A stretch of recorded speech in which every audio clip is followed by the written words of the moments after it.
Yes. Hello dear aspirants, welcome again. So how are you? कैसे हैं आप सब? मैं आपको बता दूं कि आज एक फिर से हम लोग न्यू सैम्पल पेपर्स की ओर मूव कर चुके हैं। इसके पहले जो बच्चे अगर फर्स्ट टाइम इस वीडियो को देख रहे हैं, सो मैं आपको बता दूं कि ये सैम्पल पेपर 1 और उसमें हम लोग 3 लेक्चर्स कंप्लीट किए थे। ठीक है, L1, L2 and L3। Sample paper 2 start किए थे, उसमें भी हमारी 3 लेक्चर्स हुई थी, L1, L2 एंड L3। आज हम लोग सैम्पल पेपर 3 स्टार्ट कर रहे हैं और इसमें भी 3 लेक्चर्स होंगे। Each and every sample papers आपके पास 3 लेक्चर्स होंगे। तो जो फर्स्ट टाइम इस वीडियो को वॉच कर रहे होंगे, पहली बार तो आप फर्स्ट एंड सेकेंड के भी सैंपल पेपर्स को अच्छे तरीके से देखें, क्योंकि बहुत स्ट्रांग लेवल के डिस्कशंस हैं यहाँ पे, बहुत इजी वे में हम लोग डिस्कस कर रहे हैं। ठीक है, तो चलिए आज हम लोग स्टार्ट करते हैं सैंपल पेपर 3 में। आज कुछ कैसे क्वेश्चंस लेक्चर 1 में मिलने वाले हैं वो हम लोग देखते हैं। So without any delay just move on question number 1 guys, और ये रही आपके स्क्रीन पे फटाफट। चलिए, सेक्शन ए का क्वेश्चन है, 1 marks. Two circle touch each other externally at P. AB is a common tangent to the circle touching them at A and B. Then the value of angle APB. इस APB की value क्या होने वाली है? कैसे करोगे deal आप? कैसे इसे अप्रोच किया जाए? चलिए फटाफट कीजिए पहले, तब तक मैं यहाँ पर डायग्राम बनाता हूँ। दो सर्कल्स हैं और टच कर रहा है ईच अदर, मतलब मान लो कि ये दो सर्कल्स हैं और वो पॉइंट जो है वो P पे टच कर रहे हैं। ठीक है, A B is a common tangent, मतलब एक टेंजेंट ऐसे है। ठीक है, लेट सपोज ये पॉइंट जो है वो ए है और ये पॉइंट बी है, तो ए बी एक कॉमन टेंजेंट है touching at A and B. The value of A P B, A P and B, ये जो एंगल बन रहा है ना ए पी बी, ये कितने डिग्री का बनेगा? अब इसे कैसे सॉर्ट आउट करोगे बताओ? कुछ खास नहीं है, बस थोड़े से कॉन्सेप्ट यहाँ पे गेन करने होंगे। लेट्स सपोज मैंने ना इससे इस पे एक लाइन ड्रॉ किया और बिल्कुल परपेंडिकुलर। ठीक है, मान लेते हैं कि ये जो एंगल बन रहा है ये आपकी अल्फा है। ठीक है, और ये वाले जो एंगल बन रही है ये आपकी बीटा है। तो अब इसे थोड़ा सा बड़ा कर देता हूं मैं इस तरह से। देखो, ट्रायंगल जो है बिल्कुल ऐसे बना, जस्ट ऐसा। ये वाली एंगल कितनी है? अल्फा। ये वाली एंगल कितनी है? Beta. And guys one more thing, यहाँ पे कुछ ना कुछ तो कॉन्सेप्ट्स लग रहे हैं और एक बहुत ही स्ट्रांग लेवल का कॉन्सेप्ट लग रहा है। आप बता सकते हो वो कौन सी कॉन्सेप्ट है? देखो, कुछ याद है? Length of tangents from external points, length and of tangents from external points are equal. ये तो बहुत अच्छे से जान रहे हो, हर एक सैंपल पेपर में इससे रिलेटेड इक्वेशंस आता है। मतलब कि अगर एक ऐसा फिगर है, एक्सटर्नल पॉइंट से अगर टेंजेंट ड्रॉ कर रहे हो, कॉमन टेंजेंट नहीं है, अलग अलग पी से, अगर एक पी ए टेंजेंट है और एक पी बी टेंजेंट है, तो आप बोलोगे sir in this case P A equals to P B.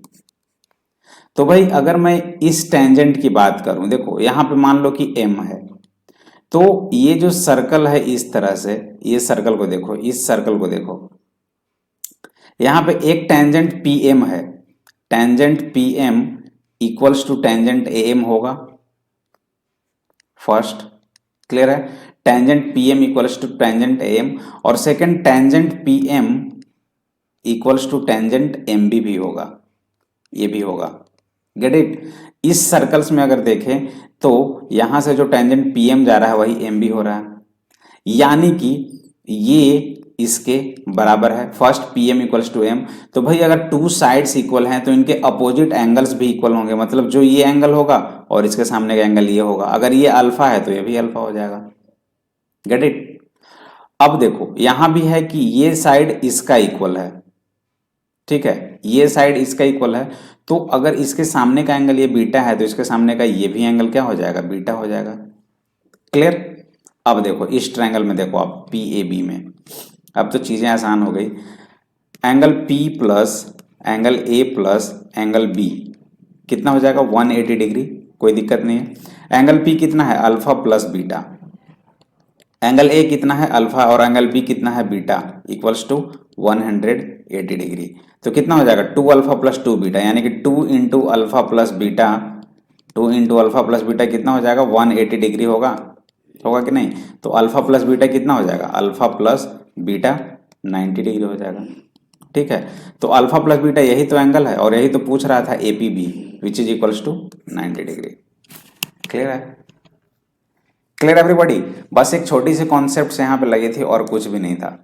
छोटी सी कॉन्सेप्ट ये लगी थी कि ये जो टेंजेंट है और ये टेंजेंट दोनों इक्वल होंगे, तो जब ये और ये इक्वल हुआ तो अपोजिट एंगल्स भी इक्वल हो गए, फिर ये और ये भी इक्वल तो opposite angles equal, alpha plus beta और अल्फा और बीटा इनका सम कितना हो जाएगा 180 डिग्री। फिर यहाँ से आपने किया और फाइनली आया।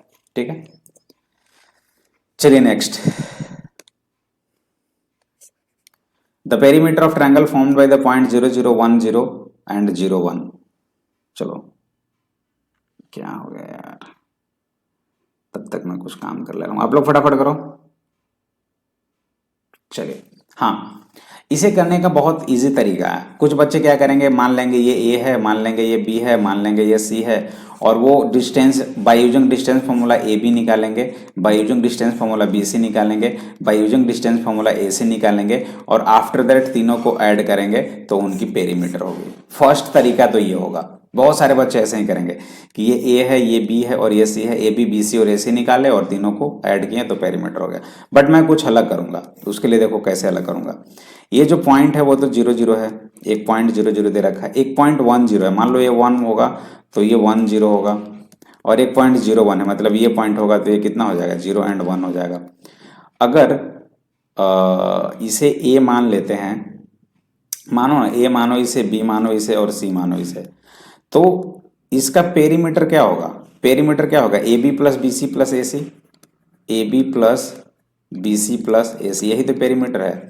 और ये डिस्टेंस कितना है 1, ये डिस्टेंस कितना है 1, और ए सी कितना हो जाएगा, सी बी कितना हो जाएगा, सॉरी बी ए सी 1 है तो सी बी कितना हो जाएगा, ये 1 और ये 1 तो ये √2 हो जाएगा, होगा ना, under root 1 square plus 1 square, तो एक √2 हो जाएगा, तो 1 प्लस 1 2, 2 प्लस √2, कहीं दिख रहा है क्या, ये रहा, ये इज द करेक्ट आंसर। तो ये था शॉर्ट ट्रिक्स, क्वेश्चंस को कैसे भी देना सेकंड करें, इजी था। चलिए, the coordinate of the point which is equidistant from the three vertices of a triangle AOB as shown in the figure। थोड़ा सा इसे मैं अच्छे से लिख दे रहा हूँ, क्या क्या है, हाँ, ये जो पॉइंट है ये है 0 एंड 2x, ये जो पॉइंट है ये है 2x एंड 0। ठीक है, ये पॉइंट को हम लोग A मानते हैं, ये पॉइंट को हम लोग B मानते हैं, ये बिल्कुल इस तरह से है लाइन, ठीक है, और ये इस तरह से है लाइन, ये आपकी x कोऑर्डिनेट x एक्सिस, ये y एक्सिस, ये O, ठीक है, और ये A से B तक लाइन है। ठीक है, AOB ट्रायंगल हो गया। तो पूछ रहा है कि एक ऐसा कोऑर्डिनेट जो कि equidistance of the three vertices of a triangle, तो वो क्या होगा, बहुत सिंपल है। जो बच्चे कॉन्सेप्ट जानते हैं वो तो बिल्कुल फटाफट कर लेंगे, जो नहीं जानते उनके लिए थोड़ा सा प्रॉब्लम हो जाएगा। पहले आप AB डिस्टेंस निकालो, AB डिस्टेंस कितना हो जाएगा, under root x2 minus x1, तो 2x माइनस 0 यानी कि 2x की whole square plus y2 minus y1 यानी कि 0 माइनस 2x की whole square. I think 2x नहीं है, ये 2y है, ये 2x एंड 0 है, ये 0 एंड 2y है, दोनों 2x कैसे हो सकता है, ये जो है ना वो 2y होगा। ठीक है, क्या होगा ये 0 and 2y, x axis 0, y यहाँ पे x 2x और 0, ठीक है, तो 2x माइनस 0 स्क्वायर और 0 माइनस 2y स्क्वायर, तो ये कितना हो जाएगा AB का value under root 4x square plus 4y square, और AB जो है वो हो जाएगा 4 अगर कॉमन ले लें तो 2 बाहर हो जाएगा under root x square plus y square, ये हो जाएगा AB की value. Clear, getting my point. चलो AB आई, OA की वैल्यू कितनी आ जाएगी, OA ये तो 0 0 है ना, तो सिंपल आपका आ जाएगा 4y स्क्वायर। OB की वैल्यू कितनी आ जाएगी 4x स्क्वायर। अब हम लोग क्या कर सकते हैं, एक ये भी तो होता है कि sir AB square equals to होता है OB square plus OA square. Check करो, AB स्क्वायर कितना हो जाएगा 4x square plus y square, यही होगा ना। That is equals to 4y² plus 4x²। और ये बिल्कुल इक्वल हो गया यार, ये लेफ्ट साइड और राइट साइड इक्वल हो गया। और ये कब होता है? जब आपकी राइट एंगल ट्रायंगल होती है। और एक चीज और कि ये भी 4y है, ये भी 4y है, यहाँ से देखें तो सारे के सारे इक्वल्स हो गए। मतलब कि ये क्या है? आइसोसेल्स ट्रायंगल है, ये दोनों साइड्स भी इक्वल है, क्योंकि ये 2 यूनिट है और ये भी 2 यूनिट है। तो 2 साइड्स भी इक्वल हो गए, मतलब आइसोसेल्स ट्रायंगल। और एक कॉन्सेप्ट होता है, सिंस मिड पॉइंट ऑफ, देखो इस पॉइंट को पढ़ना, mid point of hypotenuse,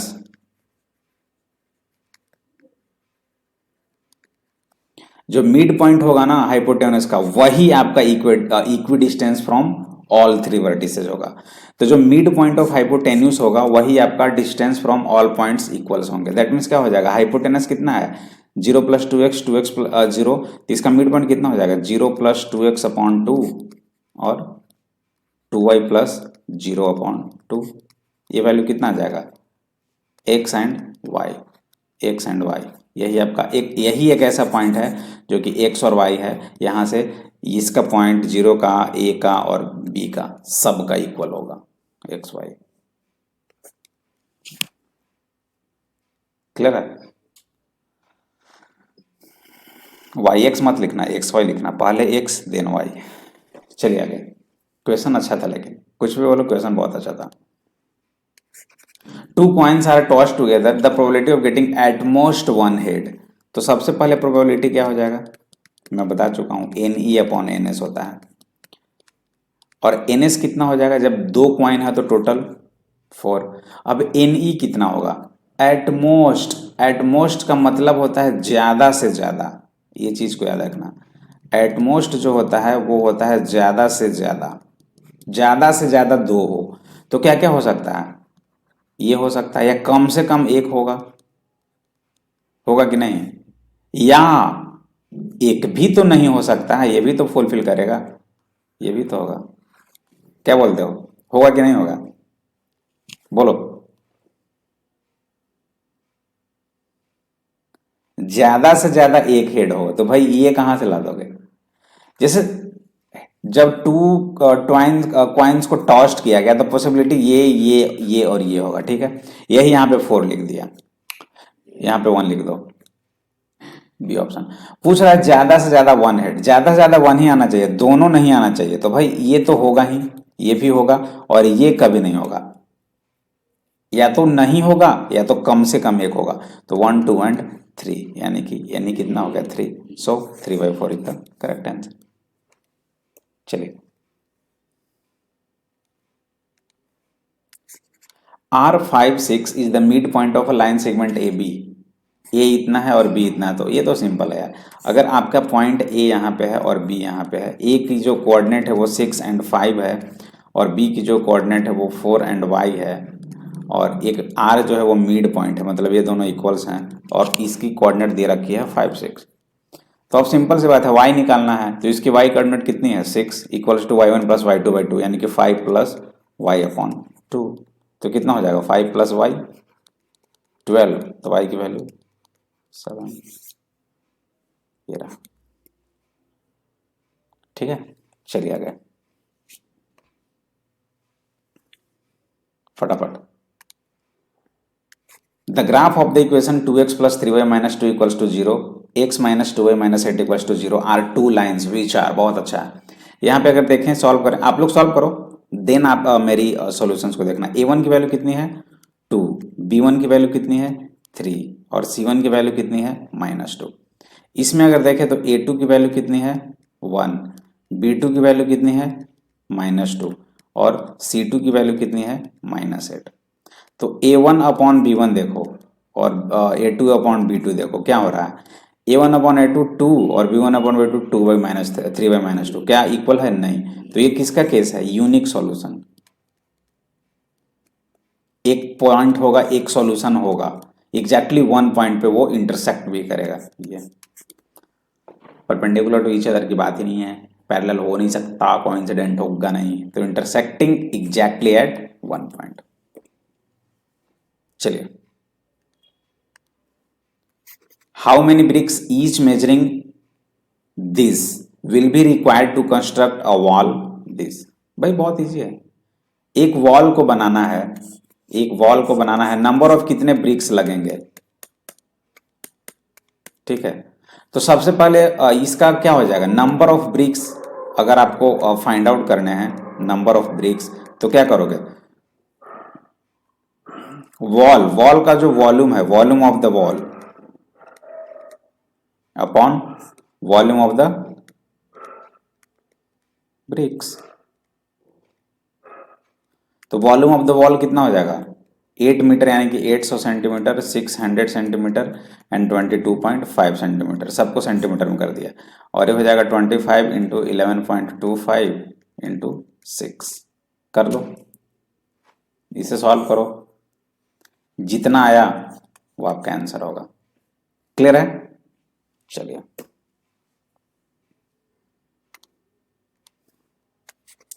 A game of chance consists of a spinning an arrow which comes to rest pointing at one of the numbers this, and these values are equally likely outcomes. The probability that it will point a number greater than 5। सबसे simple है, बस देखने को लग रहा है और कुछ है नहीं। PE इक्वल्स टू क्या होता है, any upon NS, number of favourable outcomes upon total outcomes. तो टोटल कितने हैं, 1 से लेकर 10 तक, 10 हो गए, और एनी कितना होगा, ग्रेटर देन 5, तो कितना होगा, 6 होगा, 7 होगा, 8 होगा, 9 होगा और 10 होगा, यही तो होगा।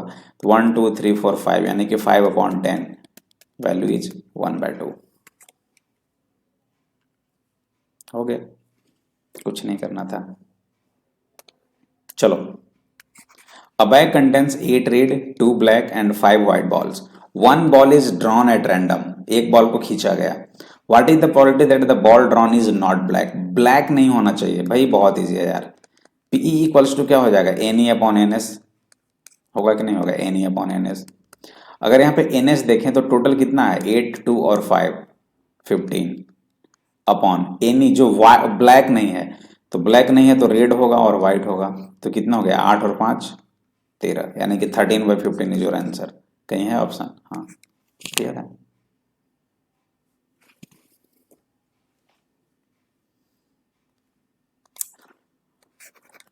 If one root of this equals to 0 be the reciprocal of the other root, then the value of k, k की वैल्यू क्या होगी, एक रूट है, मान लो कि वो अल्फा है, तो दूसरा रूट जो है इसका रेसिप्रोकल है, क्या है, इसका जस्ट रेसिप्रोकल, यानी कि दूसरा रूट क्या हो जाएगा, 1/अल्फा। अब एक अल्फा है, दूसरा 1/अल्फा है, तो के की वैल्यू निकालना। भाई मल्टीप्लीकेशन ऑफ रूट्स क्या होती है, अगर इस इक्वेशंस में हम लोग मल्टीप्लीकेशन ऑफ रूट्स निकालें तो क्या होती है, C/A होता है, यानी कि अल्फा एक दूसरा रूट है और दूसरा है 1/अल्फा, इक्वल्स टू C यानी कि K अपॉन A यानी कि 5। तो ये तो कैंसिल हो गया, तो K इक्वल्स टू कितना हो गया, 5। क्लियर, क्लियर है तो फिर आगे बढ़ो। चलो, if the equation x² minus bx plus 1 equals to 0 doesn't possesses real roots then, ये तो और भी सिंपल है, लेकिन थोड़ा सा कॉन्सेप्ट है। डजंट पोजेसेस रियल रूट्स मतलब रूट्स जो है वो इमेजिनरी होगा, यानी कि d लेस देन 0 दिया हुआ है, तो कर दो, d कितना हो जाएगा, b² माइनस 4ac होता है, और यही क्या है, लेस देन 0। तो b की जगह पे क्या लिखेंगे, माइनस बी का होल स्क्वायर माइनस 4 इंटू ए की वैल्यू कितनी है 1 और c की वैल्यू कितनी है 1, ये क्या हो जाएगा, लेस देन 0। तो b² माइनस 4 लेस देन 0, तो b² लेस देन 4, तो b² लेस देन 4 यानी कि b less than plus minus 2। इसका मतलब क्या हुआ, हाँ, जो वैल्यू आएगा वो -2 और +2 इसके बीच आएगा, क्योंकि b² लेस देन 4 होना चाहिए। अगर मैं -2 से इधर का वैल्यू ले लूँ -3, तो क्या -3 का स्क्वायर कितना हो जाएगा, 9 लेस देन 4 होगा, इधर का कोई वैल्यू नहीं लेंगे और इधर का कोई वैल्यू नहीं लेंगे, मतलब इन दोनों के बीच होगा, तो क्या हो जाएगा, -2 से बड़ा होगा और 2 से छोटा होगा। ठीक है, चलिए। The difference of rational and irrational number is always rational number मान लो 2 और इरेशनल नंबर मान लो -√3, ये क्या है, इरेशनल नंबर है, ये ऑलवेज ये तो फैक्ट है। रेशनल माइनस इरेशनल का जो डिफरेंस होगा वो इरेशनल नंबर। सोचो ऐसे ऐसे क्वेश्चंस भी आते हैं। The distance, if the distance between the point this and this is 5, one of the value of x, सही है। अगर a है और ये b है, इसका बीच का डिस्टेंस 5 है, यानी ab 5 दिया हुआ है, ठीक है। तो ए बी स्क्वायर कितना हो जाएगा 25। तो ए बी स्क्वायर कितना हो जाएगा -1 x2 माइनस x1 स्क्वायर, यानी कि -1 -2 की whole square, plus y2 minus y1 square, यानी कि x माइनस ऑफ माइनस, यानी कि +2 की होल स्क्वायर, और ये वैल्यू हो जाएगा 25। तो ये -3 का स्क्वायर यानी कि 9 plus x square plus 4x plus 4 equals to 25। x square plus 4x, ये कितना हो जाएगा 13, और ये 25, तो इधर कितना हो जाएगा -12 इक्वल्स टू 0। अब x square plus 6x minus 2x minus 12 equals to 0। x into X plus 6 minus 2 into X plus 6 equals to 0। तो x minus 2 into X plus 6 equals to 0, that's Y equals to 2 and -6। -6 तो होगा नहीं, -6 तो होगा, distance कभी भी negative होगा नहीं, ठीक है। तो x की वैल्यू 2 आएगी, और ये रहा, ठीक है। क्लियर है एवरीबॉडी? क्लियर है तो फटाफट ठोको लाइक, बिल्कुल फटाफट, एंड शेयर भी करना। चलिए आगे बढ़ते हैं। सिंपल, इसमें तो सेकंड भी नहीं लगना चाहिए क्वेश्चन को सॉल्व करने के लिए। tan 45 की वैल्यू कितनी होती है 1, तो 1 माइनस 1 बाय 1 प्लस 1, यानी कि 0/2, और 0/2 कितना होता है 0। सोच सकते हो, ये क्वेश्चंस आया हुआ है, सैंपल पेपर भी है, मतलब कहीं ना कहीं क्वेश्चंस आए हुए भी हैं और इम्पोर्टेंट भी है। मैं कुछ वैसे ही क्वेश्चंस के यहाँ पे प्रेडिक्शंस लाया हूँ, तो कभी कभी इजी भी लोग मिस्टेक कर देते हैं। The length of the shadow, ये तो और इजी है। मान लो ये ए है, ये बी है, और ये सी है। The length of shadow of a 20 metre tall pole, ये पोल है जिसकी लेंथ जो है वो 20 मीटर है। लेंथ ऑफ द शैडो निकालना है, मान लो कि इसकी लेंथ है x metre. Grounds when the sun elevation is 45 degree, sun का एलिवेशन कितना है 45 डिग्री। अब करना क्या है, tan 45 डिग्री क्या होता है परपेंडिकुलर बाय बेस, यानी कि 20/x, और tan 45 कितना होता है 1 इक्वल्स टू 20/x, तो x की वैल्यू कितनी हो जाएगी 20 मीटर। कुछ नहीं करना था।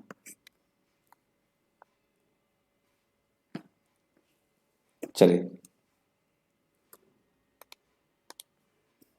If two numbers do not have common factors other than 1, एक के अलावा कोई भी कॉमन फैक्टर नहीं है, देन दे आर कॉल्ड, क्या कहलाएंगे वो प्राइम नंबर, को prime numbers, composite, composite key तो चांस ही नहीं बनती है, और ट्विन प्राइम भी नहीं। तो आपके पास, अच्छा हाँ हो गया, हाँ प्राइम नंबर्स एंड को प्राइम नंबर है भाई, को prime is the correct answer. जैसे देखो फॉर एग्जांपल, अगर मैं 11 और 13 ले लूं, ये क्या है, इसका कॉमन फैक्टर कितना है 1 है, ऐसा ही करेंगे। 5 और 7 ले लो, यही 2 नंबर्स जिनके पास कॉमन फैक्टर्स अदर देन 1, एक के अलावा कोई और कॉमन फैक्टर नहीं होगा, ठीक है, क्लियर है। चलिए, हाँ अब आया ना बात 17 नंबर। अब थोड़ा सा टेंशन, अगर नहीं पढ़े हो तो मुश्किलें बढ़ती जाएंगी। ये frequency distribution of the height of 60 students in a class, ये सारे हैं। The sum of the lower limit of modal, modal class का लोअर लिमिट और अपर क्लास का, मीडियन क्लास का अपर लिमिट। अच्छा ये मॉडल क्लास क्या होता है बता सकते हो? मॉडल क्लास देखो, मॉडल क्लास के बारे में बिल्कुल एकदम सिंपल भाषा में, class having maximum number of student. Model class वही होता है, class having maximum number of students,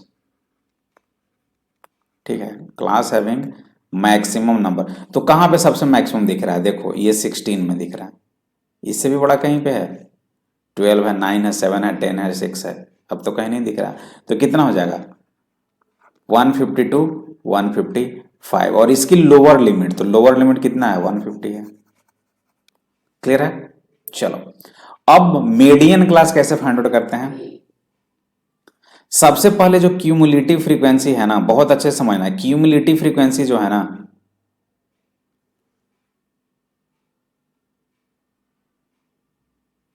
एक मिनट, हाँ, टोटल स्टूडेंट्स कितने हैं, वही तो कॉन्सेप्ट देख रहा था। टोटल स्टूडेंट्स कितने हैं, एन कितना है 60, तो एन बाई 2 कितना हो जाएगा, जस्ट हाफ कितना होगा 30 स्टूडेंट्स, तो 30 स्टूडेंट्स हो गए। और मीडियन क्लास वो होता है just greater than, just greater than 30। 30 से जस्ट बड़ा कौन है, देखो 30 से जस्ट बड़ा ये है 37, तो ये वाली रेंज हो जाएगी मीडियन क्लास। तो ये किस रेंज में आएगी 160 एंड 165, यानी 160 टू 165 ये हो जाएगा मीडियन क्लास। और इसकी कौन सी वैल्यू पूछ रही है, अपर लिमिट, तो अपर लिमिट क्या है 165। सम निकालना है तो 150 और 165 कितना हो जाएगा 315।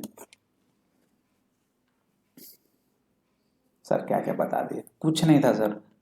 जब भी मॉडल क्लास की बात होगी तो जितने भी नंबर ऑफ स्टूडेंट्स उसमें देखोगे सबसे ज्यादा किसमें है और उसकी ग्रुप देखो, तो सबसे ज्यादा 16 थे, तो इसकी ग्रुप कौन सी है 150 टू 155, तो इसमें से हम लोग लोअर वाला लिख लिए।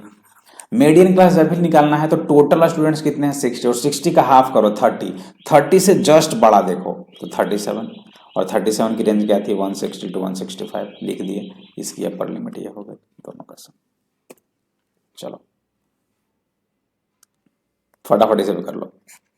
The sum of numerator and denominator of a fraction is 18 if the denominator is increased by 2 the fraction reduced to 1/3 the fraction is. इसे करने का दो तरीका होगा, बट अगर बीकेजी ट्रिक से करो तो बहुत सिंपल वे में करोगे। पहले मैं बीकेजी ट्रिक से बताता हूं।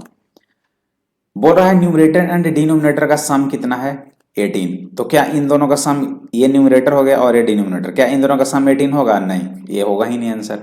क्या इन दोनों का सम 18 होगा -5 और 13, नहीं ये दोनों नहीं, बचा ये और ये होगा। अब बोल रहा है if the denominator increased by 2, अगर डिनोमिनेटर को इंक्रीज्ड बाय 2 किए यानी कि 13 प्लस 2 किए तो कितना हो जाएगा 15।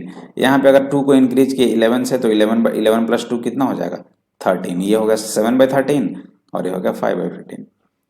तो ये इसका वैल्यू कितना हो जाएगा 1/3 और ये 7/13। द फ्रैक्शन रिड्यूस टू 1/3, हाँ जी यही तो 1/3 आ रहा है, मतलब B is the correct answer.